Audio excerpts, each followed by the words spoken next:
आप देख रहे हैं महोबा न्यूज़।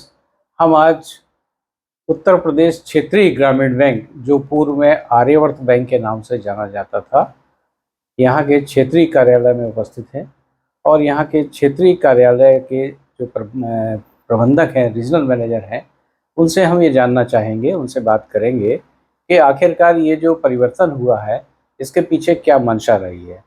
तो आर्यम साहब, आपका बहुत स्वागत है हमारे चैनल पे। धन्यवाद शर्मा जी। जैसा आपने बताया, उत्तर प्रदेश ग्रामीण बैंक जो पूर्ववर्ती आर्यावर्त बैंक रही है। देखिए, गवर्नमेंट ने एक दूर का सोच के ही इसको सभी पूरा उत्तर प्रदेश को एक वन स्टेट वन आरआरबी का जो कॉन्सेप्ट था उसमें इसको किया है। अभी हमारा मर्जर के बाद एमर्जेंसी का है, मर्जर क्या क्या है, इसमें 65 जिलों में हम लोग कार्यरत हो गए हैं और इसमें हमारा पूरा यूपी ही कवर है। और साथ में उत्तर प्रदेश में अभी जो 3 ग्रामीण बैंकें थी, वो तीनों को जी जी अमलगमेट करके जी सीधा एक बना दिया गया। बिल्कुल बिल्कुल। अब पूरे उत्तर प्रदेश में तो 75 जिले हैं, जी जी, तो सारे जिलों में हम लोग कवर करते हैं। उत्तर प्रदेश ग्रामीण बैंक के नाम से ही चलेगा। इवन एक उत्तराखंड का हरिद्वार में भी हमारी एक शाखा वहाँ पे भी है। तो इसको कौन सा बैंक देख रहा है? नहीं, अपना ही बैंक देख रहा है। नहीं, इसकी इसका स्पॉन्सर बैंक जो है बड़ौदा बैंक है, बैंक ऑफ बड़ौदा। तो ये बड़ौदा बैंक को दे दिया जी गया। जी, अब ये बड़ौदा बैंक ऑफ बड़ौदा के पास स्पॉन्सर बैंक में रहेगी। तो ये बड़ौदा को ही क्यों दिया गया? देखिए, बिजनेस पैरामीटर्स रहते हैं, जो भी अब गवर्नमेंट के उसमें क्वालिफाई रहा है, तो हम लोग अब बड़ौदा के लीड में रहेंगे। और जैसा कि मंशा रही होगी गवर्नमेंट की कि हम लोग यूपी में बेहतरीन काम करें, तो अब सब मिल के एक साथ काम करेंगे और इसमें देखा जाए तो बहुत ही फ़ायदे रहेंगे। जैसे अब हमारी जो स्ट्रेंथ है वो करीब 4330 हमारी जो ब्रांचेज रहेंगी ऑल ओवर यूपी। 4330 शाखाएं, ये तो मुझे लग रहा है स्टेट बैंक से भी ज्यादा बिल्कुल है। बिल्कुल, स्टेट बैंक से भी ज़्यादा है। और हमारे पास स्टाफ भी करीब 19,000 प्लस स्टाफ है। इनके सभी के सहयोग से हम लोग एक बिजनेस पैरामीटर्स में भी बहुत ही कीर्तिमान स्थापित करेंगे। तो अब रीजनल ऑफिस कितने हो गए आपके? 65 रीजनल ऑफिस, 65 रीजनल ऑफिसेज है और हम लोग 75 जिले कवर कर रहे हैं। तो इसमें आपका बिजनेस कितना हो गया? बिजनेस पैरामीटर कहें 2 लाख, करीब 2 लाख करोड़ के आसपास हमारा बिजनेस पैरामीटर हो गया है। इसमें डिपॉजिट और एडवांस दोनों को अलग अलग किया जाए तो? डिपॉजिट एडवांस की बात करें तो 1,30,000 के आसपास हमारा इस समय डिपॉजिट में है। 1,30,000 करोड़ जी, करोड़ करोड़ एडवांस। इसी के पैरेलल में 1,70,000 के उसी के आसपास। जी जी जी जी। एनपीए का क्या लेवल है? एनपीए तो एक हमेशा से ही चैलेंजिंग रहा है और अभी हम लोग मर्जर के बाद चैलेंज है भी हमारे सामने एनपीए का। हालांकि अगर देखा जाए तो हमारा जो महोबा, हम लोग हमीरपुर और महोबा तो जो कवर कर रहे हैं, इसमें हमारा 26% एनपीए है, तो हाईएस्ट है जिसको हमें कवर करना है। और चैलेंज है इसमें, चैलेंज के साथ में हम लोगों ने इसको एक्सेप्ट करके इसको कम करने की ठानी हुई है और इसमें कई पैरामीटर से इसमें हम लोग काम कर रहे हैं।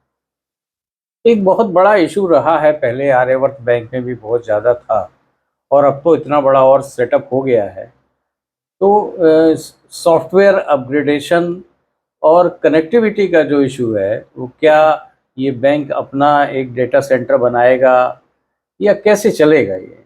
देखिए, कोई भी इशू ऐसे नहीं आने वाले हैं जिसमें कस्टमर्स को प्रॉब्लम हो। इसके लिए लगातार कार्य हेड ऑफिस काम कर रहा है हमारा। और डेटा सेंटर में भी हम लोग कोशिश कर रहे हैं कि सितंबर तक इसको हम लोग फिनिकल माइग्रेट कर लें और कस्टमर के इन पे कोई प्रॉब्लम नहीं आने वाली है।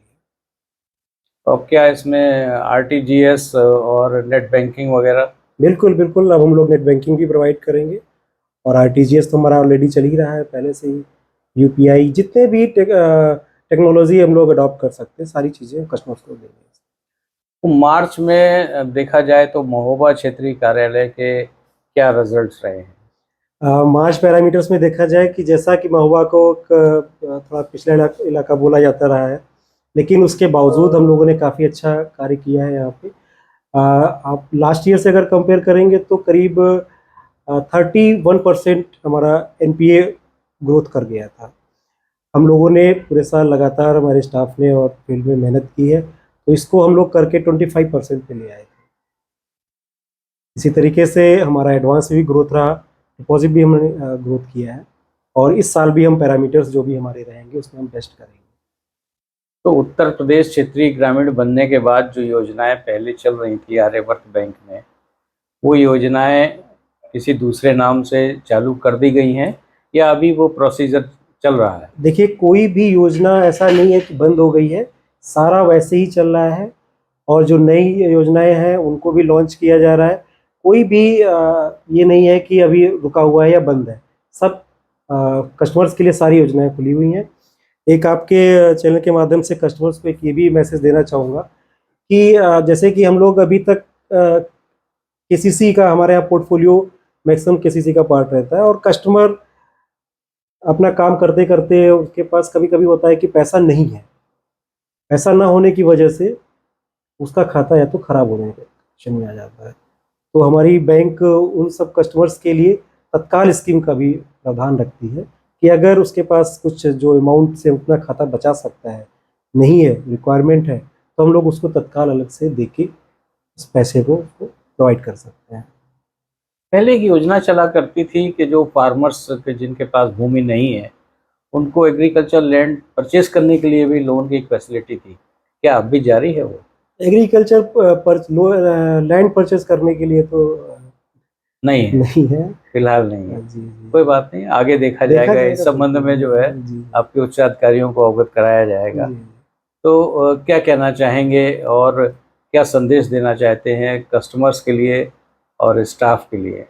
देखिए, हमारा जो कस्टमर ग्रामीण कस्टमर है, उसके लिए एक बहुत इम्पोर्टेंट संदेश ये है कि हम लोग एडवांस लोन लेते हैं अपने खेती को आगे बढ़ाने के लिए, पैदावार करने के लिए। किन्हीं कारणवश वो हमारा खाता खराब हो जाता है, कहीं किसी परिवार में डेथ हो जाती है, या कहीं कुछ आपत्ति, मतलब वो ईश्वरीय ऐसा कुछ प्रॉब्लम आ जाती है कि वो कर नहीं पाता। तो मैं ये कहूँगा कि वो लोग घबराए नहीं, शाखा प्रबंधक से आके मिले, और ऐसी सिचुएशन में देखते हुए हम लोग छूट भी प्रोवाइड करते हैं, और ज़्यादा से ज़्यादा छूट दे के अपने खाते को सही करा लें, क्योंकि ये बहुत इम्पोर्टेंट होता है। क्योंकि आजकल के समय में अब कस्टमर का जो पहचान हो गई है वो सिविल से हो गई, और एक बार अगर आपका अकाउंट ख़राब होता है तो आपकी सिविल ख़राब हो जाती है। फिर आप किसी भी बैंक में जाते हैं या कहीं जाते हैं तो फिर आपको उस नज़र से देखा जाता है कि इनकी सिविल नहीं सही है, इसका मतलब कुछ प्रॉब्लम है। तो वो आप उसको दूर कर सकते हैं। हमारे पास कई स्कीम्स हैं, हम लोग तत्काल प्रोवाइड, जैसा बताया, पहले से आपको दे के उसको कर लेंगे सही। तो कस्टमर से यही मैसेज है कि आप अगर किसी का खाता ख़राब हो गया है किसी कारणवश, तो आए शाखा में मिले और बैंक की जो छूट है उनका फ़ायदा उठाएं। साथ ही एक और, आप पूछ रहे हैं कि कस्टमर्स को क्या, एक मैसेज ये भी देना चाहूँगा कि जैसे हम लोग अपनी जीवन में काम करते रहते हैं और भूल जाते हैं कि क्या रिस्पॉन्सिबिलिटी रह गई है, और क्या बस केवल लगे रहते हैं काम करने में, और अचानक कोई मिसहैपनिंग हो जाती है, तो परिवार बहुत सफ़र करता है। ऐसे में हमारे पास कुछ गवर्नमेंट की चलाई गई स्कीम्स हैं, सुरक्षा बीमा योजना, जीवन ज्योति योजना, ऐसी स्कीम को कराना चाहिए। और ये मैं इसलिए भी कह रहा हूँ कि अपने क्षेत्र में देखा जाए तो लास्ट ईयर से अभी तक करीब 43 अकाउंट होल्डर्स जिनके पास ये स्कीम थी और उनकी डेथ हो गई किसी कारणवश दुर्घटना में, तो उनको सुरक्षा बीमा का लाभ मिला। उनके परिवार वालों को उसका एक कवर प्रोवाइड हुआ ताकि वो छोटी छोटी ज़रूरतें अपनी पूरी कर सकें। साथ ही इसी तरीके से जीवन ज्योति के बारे में मैंने बोला, जीवन ज्योति योजना में भी अपने क्षेत्र में 126 अकाउंट को बेनिफिट मिला है, अकाउंट होल्डर्स को, उनके परिवार वालों को ये सपोर्ट मिला है। तो मेरा सभी से आग्रह रहेगा कि जिन्होंने अभी तक नहीं भी कराया है तो सरकार की अच्छी स्कीम है सुरक्षा बीमा योजना और जीवन ज्योति, ये आप करा सकते हैं। बहुत ही कम उसमें रहता है, सुरक्षा बीमा का ले ले तो 20 रुपये साल का, और जीवन ज्योति का ले ले तो 436 रुपये साल का, जो कि अगर देखा जाए तो 1 रुपये पर डे के हिसाब से भी नहीं हुआ। तो ये करा के हम लोग अपने परिवार के लिए एक कवर, सुरक्षा कवर रख सकते हैं। तो ज़्यादा से ज़्यादा लोग इसमें जुड़े और कराएं। तो अब आपके यहाँ तो पूरे उत्तर प्रदेश के लोग आ रहे हैं, जा रहे हैं, तो जो अपने घर जाना चाहते होंगे उनके लिए भी कुछ मौके दिए जाएंगे? बिल्कुल बिल्कुल, देखिए हमारा मैनेजमेंट बहुत पॉजिटिव है इन सब चीज़ों के लिए। अभी उन्होंने सर्कुलर भी निकाला है और उस पर प्रोसेस, उस पर काम कर भी रहे हैं। कई स्टाफ ने अपनी रिक्वेस्ट दी हुई है। अब हायर अथॉरिटी जैसा उसको कंसिडर करेंगे और मोस्ट प्रोबेबली जो नीडी है, जो जैसा तो डिसीजन लिया जाएगा, बेस्ट रहेगा। आर्यन साहब, बहुत आपको शुभकामनाएं इस नए परिवेश में, नए कल्चर में, नए कलर में आने के लिए। और साथ साथ आपसे एक और भी अनुरोध है कि सबसे बड़ा जो एक विषय रहता है वो ये है, एक सॉफ्टवेयर का और कनेक्टिविटी का बहुत बड़ा इशू है, तो उसको जल्दी से जल्दी सॉल्व कराएं ताकि लोगों को कोई दिक्कतें ना हो ब्रांच में। हमसे बात करने के लिए बहुत धन्यवाद। धन्यवाद। नमस्कार, आप देखते रहिए महोबा न्यूज़।